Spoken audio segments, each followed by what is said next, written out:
Hey, it's Mac with PriceActionTradingSystem.com, and it's Monday. It's December 1st. This will be our chart lesson for the day. And a quick look at our daily chart. You can see we had a little pullback today. We moved a little higher over the holiday, the partial day trading. I think that's what this was here. What day was this? Anyway, the trading day today, not much going on here except what we're doing is we're getting resistance off this. The former trend line that was acting as support is now acting as resistance. And that's not uncommon. It may take a little bit of work. Plus, we're at this higher band, so they seem to be working in confluence there. But we'll see if we can work through that and go ahead. And I'm still looking for prices to make a new high. We're real close here. And I'd be shocked if we don't at least make a new high before this is all over and we have a bigger correction or more sideways stuff. But I would expect, as I told you, I was calling it when we were way down here that I expected we'd have a retest of this high because that's what price action, that's how it works. So that's what we're still looking for. We may not get there. We could, the resistance and the selling could get so heavy we don't get there.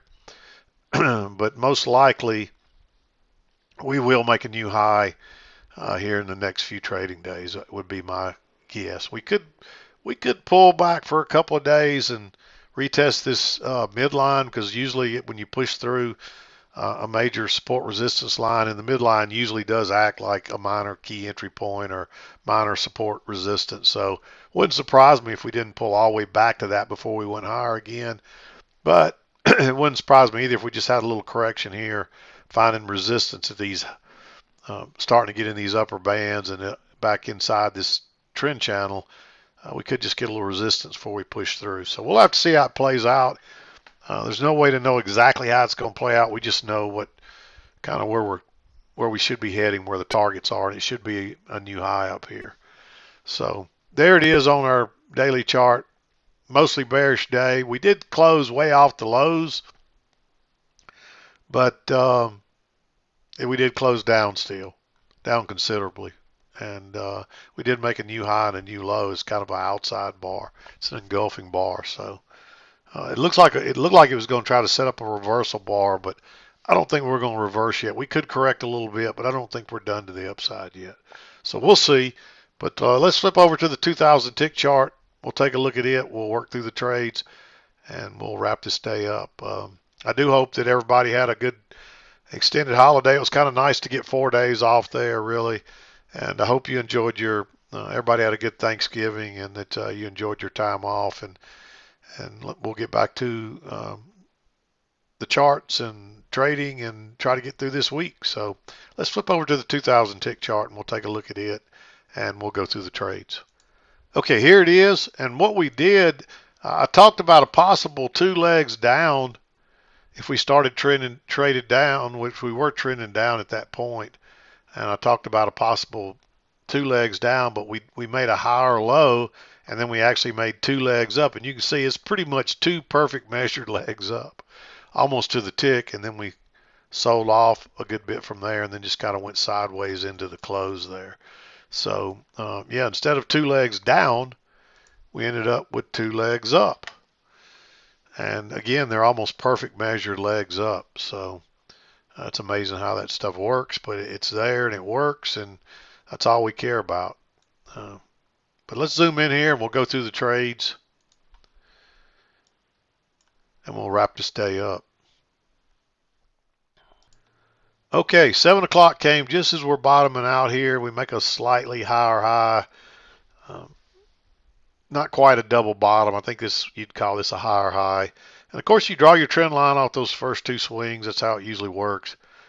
I don't know if you want to go long there because you don't know this trend line's not confirmed or anything by that point. So I'd wait on the higher low, which comes here. Still plenty of room back to the EMA. I like going long there. Nice quick trade. You're not going to probably get any big time runners here unless you gave it a lot of room. But quick, easy scalp. And we did get a break of the trend line, a couple of swings up, and then we turned down. We're working down. You do get a close outside here. you don't quite get a new low, but we try to come back and get one, and we bounce off that trend line and confirm it. Unfortunately, there's no setup there either. And we're running up, close outside, move to a new high, and then we come back here, and then we get a break of the trend line. Close outside of this micro trend channel, then we make a new low, and then it turns up. Maybe you go long there. I'm going to mark that green because you really need a higher low to be sure that you're not early or anything, and you don't get a higher low. It just takes off. And then you get a first entry here, and there's a little bit of actually there's not a second entry because that does make a new high, so there's no setups in there anyway. And that takes us into the news. We had the 9 o'clock PMI up here, manufacturing PMI, and so you want to be flat 5 or 10 minutes prior to that, and then you want to stay flat until it just kind of looks normal again. I think by here it was pretty normal. You don't really get anything else to trade in there. There's a first entry right here. I didn't even mark that. It's coming right out of that news, so I'd probably sit tight on that. And you get a close outside the new high, but I think you need a lower high there, and you just don't get that. And then this is just too choppy here. There's a lower high here in a second entry, but it's right into that support, so I'd skip that. And then prices are just dropping on down. There's no setups. There's a second entry here, but no signal bar, first entry. And then you actually get, I think this is an overshoot personally. But there's no setup there anyway. And I apologize. I'm having a little trouble in my throat here. I got a frog in my throat or something. My throat's just a little scratchy here. But anyway, you get 2 legs up and a second entry short. Now, there was an overshoot, which will at least usually lead to a break, and it might even lead to a reversal, which it does this time. But when you get this big second entry right here with plenty of room back to the EMA to scalp out, and plus you got your break and new high, I like just shorting that and trying to ride it back. I think that's a good trade. There is a second entry long here, but that looks too sideways congested. Signal bar doesn't qualify, and we're just kind of chopping around here until it takes off, but there's no setups there. It's unfortunate because that's a really nice move up. And then you close outside and you get 2 swings to a double top really, and I think you could count this as a triple test, but there's a big bearish bar, plenty of room back to the EMA. I like going short there, and if you catch this one, you end up getting a nice one here, and you should easily get a runner on this. I mean, it doesn't get much easier than that on a runner. You're just about guaranteed one there. And takes off. You do get a second entry long here, but that's and it's a close outside and you low all at once. So you might take that, but that doesn't look like 2 legs down. That just is like 1 leg down to me. So I didn't like it. I'd sit tight. And the next thing you know, you get a first entry, second entry, and you got a good signal bar here. Don't trade that on the engulfing bar. Wait till it closes, and then you got a second entry short there. And boom, you just ride that. You don't know where that's going, but you know you're at least going to try to make a new low. And so once you make that new low and bounce there, I like, and being that far away from the EMA, that's a second entry because there's a swing high here. This one's higher. So that's a first entry, second entry, and I like going long there. And it takes off. Pullback, that's just a first entry, and that's another first entry. These are all first entries pretty much all the way up. No real setups. Now you do get a close outside. It's not super convincing, but I think you can count that as a close outside and move to a new high. And that is a second entry short up there, but I just sit tight and wait and see if you get something better than that. And then of course now you're working down, and you get a close outside, new low, but no setup, and then you get a higher low here. I like that one. Boom, off it goes. You really only get 2 legs up, and then you get another turn down. Now there is a trend channel up here, and you get a close outside new high. That's a second entry. I didn't mark it, but you could also say that's a double top.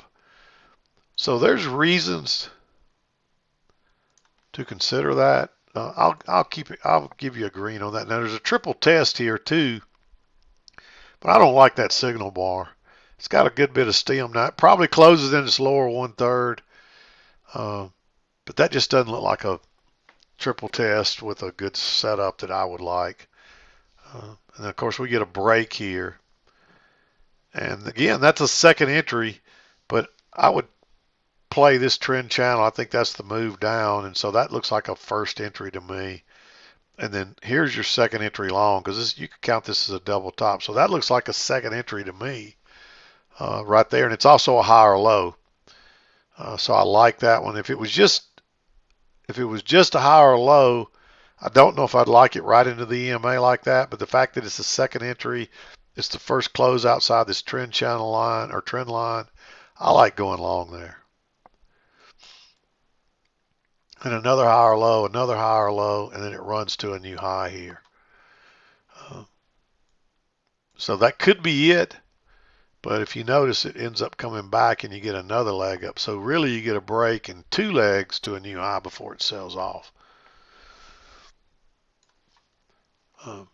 But you get that break. That's the higher low I just talked about. And then, of course, that's a first entry, second entry. And, of course, you do have a close outside the new low here.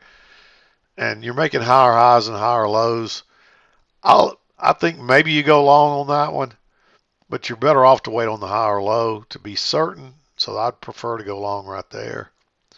And then now you got this trend channel working up, close outside, a few swings to a new high, but I don't see anything. This would have been tempting, but then it doesn't break below it, so I don't see anything up there that I'm going to take a chance on to go short. And then these are all first entries all the way down until, again, you get a little bit of an overshoot, which leads to the break on the other side. And notice you get a first entry, second entry. Now here you got a close outside and a new high all in one trade, all in one bar. Maybe you go short there. You're better off to wait on a lower high, and then this would be your signal bar, and it doesn't qualify. So if you didn't enter here, you might want to wait. But I think this qualifies. The problem with these kind of trades is timing. You don't want to be too early, and so it could make a break and make another run up. So this is real close to being green, but with a trend channel that strong, even with a slight overshoot there, we're probably going to get a retest of the low. And of course, we're just chopping sideways here. I don't see anything long or short I would take. We do get a failed breakout, but again, no setup there. And then that's just chops right into 230, and so I don't see anything else. We do eventually make a new low here, but prices don't rally too much after that. I apologize for my throat. I don't know what's going on. I got like a Charlie horse in my throat this afternoon, and I've kind of gotten clogged up. It's been raining and cold and nasty here, and I think it's just some allergies of mine that are cranking up here. But anyway, hopefully I'm not coming down with something. But anyway, there it is. There's plenty of trades here. Not the greatest trading day ever, but certainly not the worst. There's clearly two legs up. In the big picture, I didn't show you this, but in the big picture, it's probably just a trading range. There's the lows. And you can see where, let me get this drawn here. You can see where everything's playing off the midline there. So this looks legitimate. I think that's definitely a big range day. But there was the big sell-off overnight, and then we had two legs up. And once those two legs were up, we sold back off and kind of chopped sideways in the lower portion of the range. And so it's mostly just kind of mixed trading today. I mean, even when we were working up, it was a lot of, we just had one big move up and then one move down. And, here we move up and chop sideways, move down, chop sideways. It's just this kind of more the same of what we've been seeing a lot of lately. And this stuff can be difficult to trade at times. Again, notice where all your best moves come from. It's always going to be support and resistance. And that can be sideways, like the triple test here, but it can also be off the key entry points, these trend lines. And these angled trend lines, all they are is angled support and resistance lines. And notice the big move right there came off that one. I didn't draw one here, but there's a trend line up through there, and all those moves came off that trend line. Look, coming down where the big move starts every time, right off the trend line. The importance of, you can't overestimate the importance or overstate the importance of these trend lines. And people just freak out because they can't find them. 9 times out of 10, they're the first couple of swings. You can see right here, it's first 2 swings, and boom, and then so everything's bouncing off that trend line until you get the break. Same thing here. This one wouldn't have got confirmed before you bounced off of it, but still, there's other reasons to enter right there. So you got to find these trend lines. They're the key to knowing when the trend is coming to an end, or when the trend's still healthy and in play. And so you got to find these things. Or really, you just got to find the important support and resistance. And sometimes it's the angled trend lines. And if you drawing these right, the prices will fit neatly. And what I mean by that, notice how everything within this channel is playing off the lines. Watch where it bounces. Look where it closes and bounces every time until you get the close outside. Look at the midline. You can see it touching and turning and closing at the midline, and then turning down up here. And then when it can't get back up there, that's telling you it's losing strength. So we had the close outside, and we overshot the trend line, and then we undershoot it back up here about the same distance. And that's your clue that we're probably headed lower now. And then you draw that trend line, and look what happens every time you come back to it. Even when you're going sideways, when you come back to that trend line, it hits it and turns down. That's not by accident. And look how it's playing off the midline all down through there on both sides. That stuff doesn't happen by accident. There's a rhyme and reason to it.